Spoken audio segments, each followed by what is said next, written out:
بیان کرنے کے بعد اللہ سب سے پہلے مجھے اور سننے کے بعد آپ تمام سامعین کو عمل پیرا ہونے کی توفیق عطا فرمائے۔ ذی الحج عربی سال کا آخری مہینہ ہے اور محرم یہ پہلا مہینہ ہے۔ سال کے اختتام پر اور آخری مہینہ میں بھی ایک عظیم شہادت روح پذیر ہوئی اور بہت ہی مظلومانہ شہادت جو کہ 18 ذی الحج کو، اور سال کی ابتدا میں محرم شریف میں بھی شہادت ہے اور وہ بھی بہت عظیم شہادت اور مظلومانہ شہادت ہے۔ جو شہادت ذی الحج میں ہوئی اس کی بھی خبر حضور نے اپنی حیات طیبہ میں دے دی، اور جو شہادت محرم میں ہوئی اس کی بھی بشارت حضور نبی کریم صلی اللہ علیہ وسلم نے اپنی حیات طیبہ میں دی۔ ذی الحج میں ہونے والی شہادت جامع القرآن حضرت سیدنا ذو النورین سیدنا عثمان غنی رضی اللہ تعالی عنہ کی، اور محرم میں شہادت حضرت سیدنا امام حسین رضی اللہ تعالی عنہ کی شہادت، یعنی اسلام شہادتوں اور قربانیوں کے ساتھ پھلا پھولا ہے، اور آج 14 اگست ہے اور جب پاکستان بنا تو اس دن بھی 14 اگست جمعہ کے روز تھی، اور پاکستان کو حاصل کرنے کے لیے جتنی قربانیاں دی گئی ہیں یہ جو پرانے بزرگ ہیں وہ جانتے ہیں۔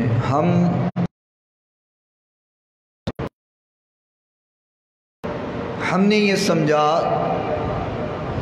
کہ شاید پاکستان پلیٹ میں رکھ کر کے مل گیا ہے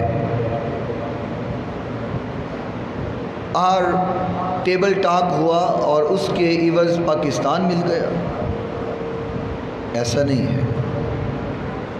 سینکڑوں علماء کو توپوں کے سامنے باندھ کر کے توپیں چلائی گئی اور ہزاروں عورتوں نے اپنی عزتوں کو نیلام کیا اور ان کی عصمت کو لوٹا گیا، لاکھوں نوجوان شہید کیے گئے، لاکھوں بچوں کو زندہ جلا دیا گیا، پھر جا کے پاکستان مادر وجود میں آیا۔ ہم نے صرف یہ سمجھا ہے کہ اپنے گھر کی چھت کے اوپر اس مہینے میں پرچم لگا لیا، گھر میں جھنڈیاں لگا لی اور پاکستان کے پرچم والے کپڑے سلوا کر کے، سوٹ پہن کر کے اور موٹر سائیکل کا سلنسر نکال کر کے اور ایک لمبا سرا باجا لے کر کے سڑکوں پہ نکل جائیں تو پاکستان بننے کا حق ادا ہو جاتا ہے۔ اگر تاریخ کو پڑھا جائے، تاریخ کا مطالعہ کیا جائے تو اللہ کی قسم رونگٹے کھڑے ہو جاتے ہیں اور اگر دل کے ساتھ پاکستان کی ہسٹری کو پڑھا جائے کہ پاکستان بنا کیسے ہے تو پھر باجے لے کر کے سڑکوں پہ نہیں نکلیں گے، بلکہ سر سجدے میں رکھ کر کے اللہ کا شکر ادا کریں گے کہ اللہ تو نے ہمیں ملک پاکستان عطا فرمایا ہے۔ میرے محترم سامعین، قدر کرنی ہے، یہ پاکستان اس لیے نہیں بنا کہ باجے لے کر کے سڑکوں پہ نکلا جائے اور گھروں کی چھتوں پہ چڑھ کر کے پورے محلے کو پریشان کیا جائے۔ پاکستان اس لیے نہیں بنا کہ موٹر سائیکل اور گاڑیوں کے سلنسر نکال کر کے باں باں کرتے ہوئے شہروں کے اندر اور سڑکوں پہ نکلے اور لوگوں کا آرام اور سکون تباہ کرے۔ پاکستان اس لیے بنا ہے کہ مسلمان جہاں آزادی کے ساتھ سر سجدے میں نہیں رکھ سکتا تھا، وہ وقت تھا کہ جب مسلمان سر سجدے میں رکھتے تھے تو لوگ گردن کاٹ دیتے تھے۔ پاکستان اس لیے بنایا گیا تھا کہ اللہ کی عبادت کی جائے، اس کے محبوب کی دین کی اشاعت کی جائے، اور اس نعرہ کے ساتھ پاکستان کو بنایا گیا۔ پاکستان کا مطلب کیا؟ ذرا بولے مل کر کے، پاکستان کا مطلب کیا؟ پھر بولے، پاکستان کا مطلب کیا؟ لا الہ الا اللہ۔ مطلب یہ ہے کہ پاکستان کو اس لیے ہم نے لیا ہے کہ یہ اللہ اور اس کے رسول کی بات کرنے کا مرکز بنے۔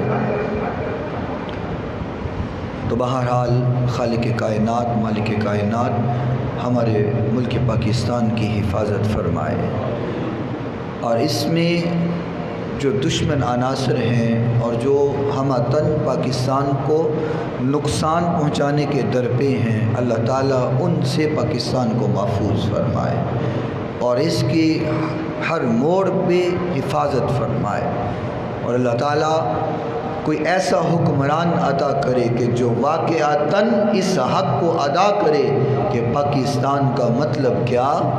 لا الہ الا اللہ۔ تو آج کے اس مختصر جمعۃ المبارک میں جو بات عرض کرنے کا ارادہ رکھتا ہوں، یہ تو ایک ضمناً بات آ گئی۔ حضور نبی کریم صلی اللہ علیہ وسلم آپ احد پہاڑ پر تشریف فرما تھے۔ حضرت انس بن مالک رضی اللہ تعالی عنہ اس حدیث کے راوی ہیں، اور امام بخاری رحمہ اللہ تعالی نے اس حدیث کو صحیح بخاری اور جامع ترمذی کے اندر، امام ترمذی اور ابو داؤد اور سنن نسائی کے اندر یہ حدیث موجود ہے۔ حضرت انس رضی اللہ تعالی عنہ فرماتے ہیں، صعد النبی صلی اللہ علیہ وسلم احد ومعه ابو بکر و عمر و عثمان۔ فرمایا حضور نبی کریم صلی اللہ علیہ وسلم احد پہاڑ پر تشریف فرما تھے، تو آقا کے ساتھ حضرت سیدنا ابو بکر، حضرت عمر، حضرت عثمان رضوان اللہ علیہ مجمعین بھی تشریف فرما تھے۔ فرجف وقال اسکن احد اظنه ضربه برجله۔ آقا احد پہاڑ پر تشریف فرما ہیں، آپ کے ساتھ سیدنا صدیق اکبر، سیدنا عمر، سیدنا عثمان غنی رضوان اللہ علیہ مجمعین بھی تشریف فرما ہیں۔ تو اتنے میں احد پہاڑ وجد میں آ گیا، ہلنے لگا، اس میں جنبش طاری ہوا، کانپنے لگا، کوئی بھی لفظ بولو، لیکن سب سے محبت والا جملہ یہی ہے کہ وہ حضور کی موجودگی کی وجہ سے خوشی میں جھومنے لگا۔ جس کی کمر پہ حضور تشریف فرما ہوں، خلفاء تشریف فرما ہوں، وہ خوشی سے جھومے نہ تو کیا کرے؟ احد پہاڑ میں جنبش طاری ہوا، وجد میں آیا، خوشی سے جھومنے لگا۔ اظنه ضربه برجله،